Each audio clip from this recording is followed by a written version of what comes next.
like every other manufacturer here in the States, Subaru is on a quest to put an uptick in all of their sales. And one of the vehicles that's responsible for a huge increase in the number of units that they've moved in the last few years is this model.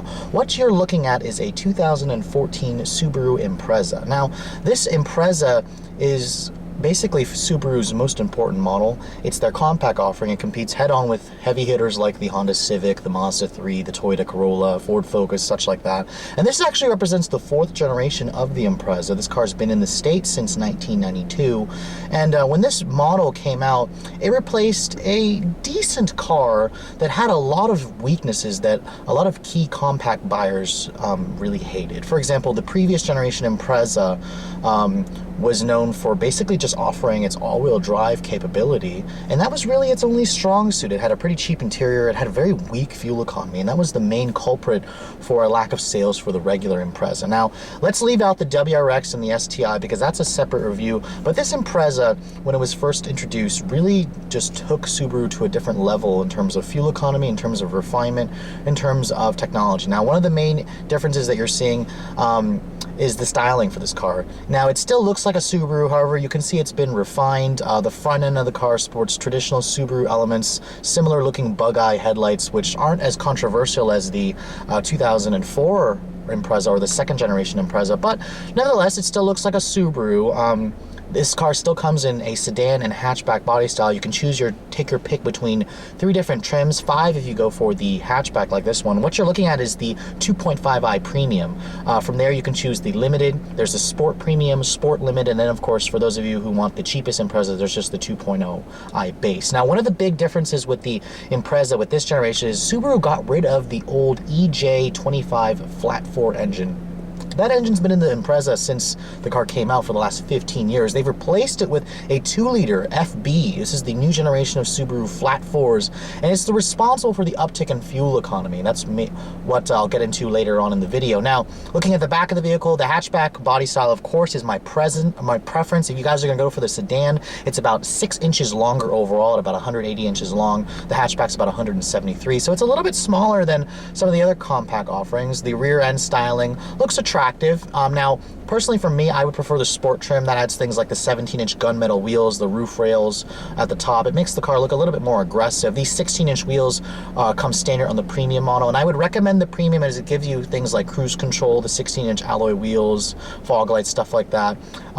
It's a good value, honestly. If you guys are going to go for the base model, it'll come with 15-inch steel wheels. But nevertheless, looks are always subjective. It is still somewhat of a conservative-looking car, so those of you who are looking for the most stylish compact offering, you should check out the Ford Focus or the Mazda 3. But let's take a look at the inside. Now, looking at the interior of the redesigned Impreza, you can tell that Subaru really wanted to fix the problem with the old model, which was a cramped interior and a pretty cheap interior. So, first looking at this all-new model, you can see it still looks very Subaru. It's a little bit restrained, just like the exterior. However, the materials really took an uptick here. I'll get into that in a second. Now, here's the key for the vehicle. Surprisingly, push-button start and intelligent access isn't available on the Impreza. You have to go for the 2015 WRX. I suspect Subaru will update that for the 2015 Impreza, so nevertheless, stick the key in the ignition.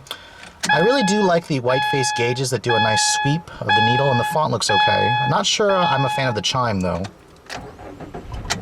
And of course, this is Subaru's new FB20, their 2-liter flat 4 boxer engine. It doesn't have direct injection, but nevertheless, it's traditional Subaru here. It makes that familiar characteristic wail that boxer engines make. Now, when you look at this interior, it kind of is a little bit on the bland side, honestly, although it's nice, it's restrained. The materials are fine here. You have a soft touch dashboard material. It's basically carried through all the way there. Even the door panel here is soft touch with some nice padding right here and then cloth upholstery right there. The window for the driver's side is automatic up down, only for the driver's side. Everything else is one touch. Now, when you look at the steering wheel here, if you guys go for the limited models, you'll get, a leather wrapped wheel. This one just doesn't have it. Doesn't have any bolstering extensions, although Subaru does give you the Cvt paddle shifters here when you get the linear electronic transmission. Now, the radio head unit, Subaru has never really been a leader in terms of audio systems. This generation Impreza is really no exception. You guys can option up a navigation package for the premium and the limited models that will give you a 6.1-inch touchscreen that does have telematics system. That is new for 2014, but nevertheless, here's the standard audio system. It's nothing really fancy. The graphics looks like they came out of a car from the early 2000s, honestly. The stereo pretty much sucks. This is the 6-speaker audio system, so it's nothing really special. You guys are really going to go aftermarket with a Subaru. You can get automatic climate control, although it is single zone. Here's just the regular manual climate control settings. Now, this Cvt transmission, this is new for 2012. It replaced the archaic 4-speed automatic that had horrible gas mileage, but nevertheless, we'll get into the driving dynamics. It does give you a manual mode here with 6 simulated gears, because it doesn't have actual gears. When you put the vehicle in reverse, there's no backup camera. Some of the Impreza's competitors come standard. You guys have to go for the limited model to get the backup camera as standard equipment. Before, in the past, you had to get navigation and stuff like that. And for the 2012 model, your Impreza, you didn't even offer a backup camera. Surprisingly, you get heated seats here, 2-level heated seats with the cloth. That's nice. The center console here, lid, it actually slides, adjusts. It has decent padding. You have some decent storage right there. The glove compartment is a decent size. It is damped but not lined with felt. You know, overall, the interior of this thing, it's your typical economy compact car. It's not really as flashy. If you guys want the most technology, the most premium look, go for the Mazda 3 or the Ford Focus or even the refreshed Civic. It offers a much more technologically advanced cabin. Now, the back seat of the all-new Impreza is also what I'd probably say is class competitive. It doesn't give you the flat floor in the center like the Honda Civic or the Toyota Corolla does, but you know, when you get in, the opening is pretty large. Legroom is okay. You have decent foot space underneath here. You get only one map pocket, and then surprisingly, there's no armrest right here, but the seats do fold down 60/40. When you're looking at the materials back here, surprisingly, it is hard or soft touch plastic, just like the front, and then more padding right here. So they did carry through on the materials. Now, looking at the cargo capacity of the hatchback model, it's the one I would recommend. You're going to get about 22 cubic feet with the seats up, which is much more than the sedan, which offers only 12 cubic feet. Fold those seats down, and you're looking at about 52 cubic feet of space, and that's much more than most of its competitors, especially like the Mazda 3 or the Ford Focus hatchback. So again, Subaru does have the utility aspect covered with this vehicle.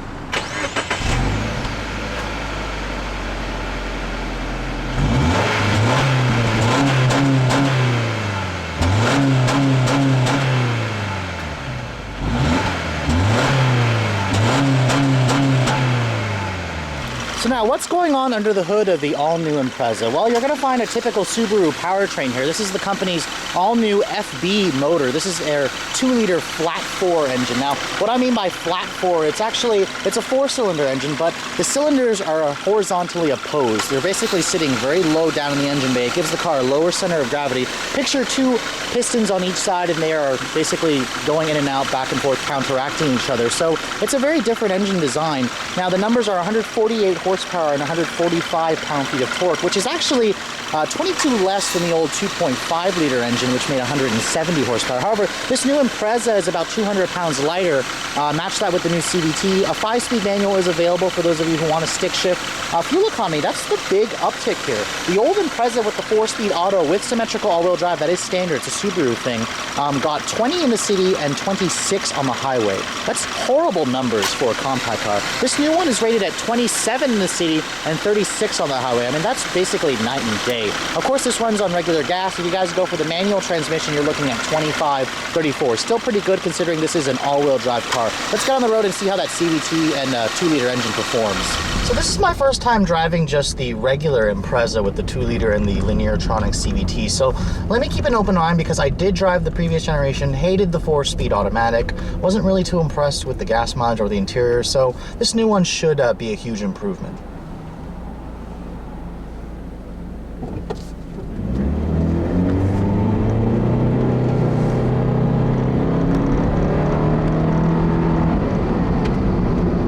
Now, immediately, I'm definitely noticing the uptick in refinement for this 4th generation Impreza. The driving dynamics of the car feel a little bit more distant.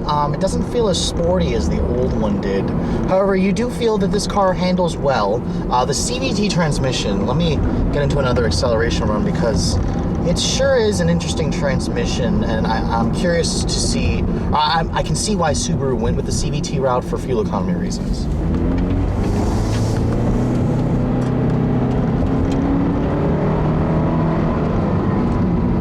most CVTs that I've driven have a very nasty rubber bandy feeling, and Subaru with this lineartronic CVT, they're trying to build the revs up in a steady fashion so it doesn't have that horrible nasty straining noise that you hear on certain CVTs. I'm looking at you like old Dodge Chrysler products with like the Caliber, for example. Now, this engine does feel like it has less power. The old 2.5 liter definitely had a much stronger torque reserve, and when you put your foot down, that car just felt a little bit quicker. Expect a 0 to 60 time of about 9.5 seconds, which is about a second slower than the old 2.5 liter. Of course, everything comes at a price, so I mean, the old engine had horrible gas miles. This one is a nice improvement, at least. Now, the steering in this new Impreza is also an interesting matter. It's very light. It's an electric power steering system, which the old one had hydraulics, so of course it's going to feel different. It doesn't feel as heavy as the old one, which, you know, in the compact market, that's not a bad thing. I mean, this thing, it's pretty easy to drive, and it still gives you that feeling of plantedness and that feeling of grip that Subaru's symmetrical all-wheel drive system promises. So a lot of you who live in the snowbelt states, you're going to really like this new car in terms of everything that Subaru has really improved. Now, those of you who don't need the all-wheel drive traction may want to look at its competition, because I mean, still, this car feels like there's something, it feels heavier than a lot of its competitors. So for example, if you guys look at a Civic or a Corolla, it's still about 400 pounds lighter or 300 pounds lighter than this thing, and you kind of feel the weight around, but that feeling of plantedness is there. The front end feels very, very light, and it feels very, very secure because of that very low-mounted four-cylinder engine. And of course, the ride quality in this car is also quite good. I'm really surprised with how smooth the ride is. It's definitely a better ride than the Mazda 3. It's about on the same playing field as the Honda Civic or the Ford Focus or the Volkswagen Golf / Jetta. Of course, I haven't driven the MK7 Golf, and that really may set the bar for the new compact class in terms of refinement, but this thing really isn't bad.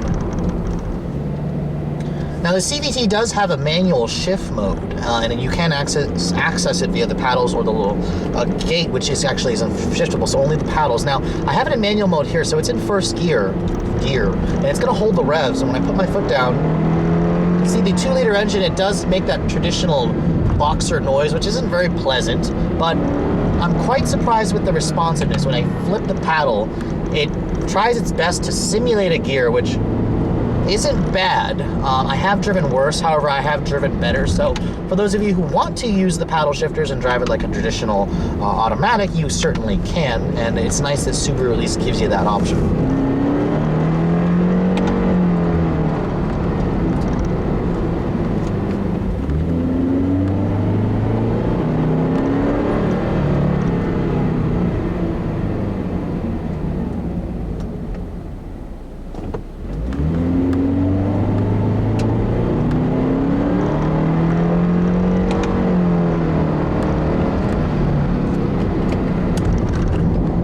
Now, handling-wise on this back road here, I'm quite impressed with this new Impreza and what it can actually do. The 16-inch wheels on 205 tires don't really offer much grip, but this car feels pretty nimble, pretty planted. Now, those of you who want the best, of course, will still like the Mazda 3 or the Ford Focus.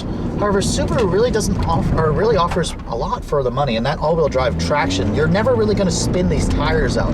That's the one good thing, that feeling of plantedness that you just don't get with its competitors.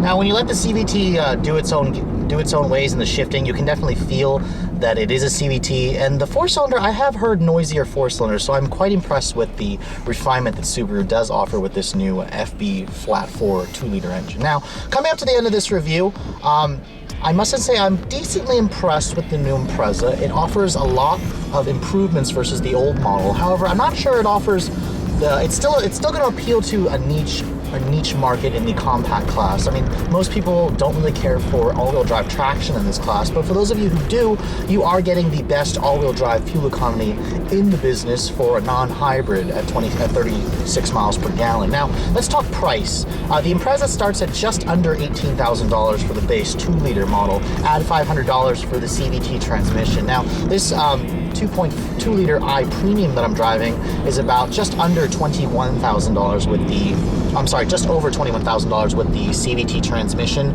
which represents a pretty good value. If you guys want to add the moonroof, that's about $1,000. If you want the heated seats, the cold weather package, and navigation, it's about $2,200. You can't combine the moonroof and nav on this premium model. However, if you guys step up to the limited, you can get that feature, and then you'll also get leather and stuff. So, I mean, fully loaded, this car will be just over $25,000, which is a little bit less than the competition. I mean, a fully loaded Mazda 3, for God's sakes, gets up to 30 grand when you add everything. However, the Subaru is missing the driver assistance tech features, or like features like vising on the headlights, rain sensing wipers, push button start. You can't get this on this Impreza. However, expect Subaru to update the 2015 model with the same updates that the WRX had. With all that said, I hope you guys have enjoyed my overview of the 2014 Subaru Impreza. If you're in the market for a compact car that's different than the class and you need that all-wheel drive traction, this is really your only choice, and I would highly recommend it. Those of you who don't need the all-wheel drive traction and prefer something that's more stylish, a little bit more traditional,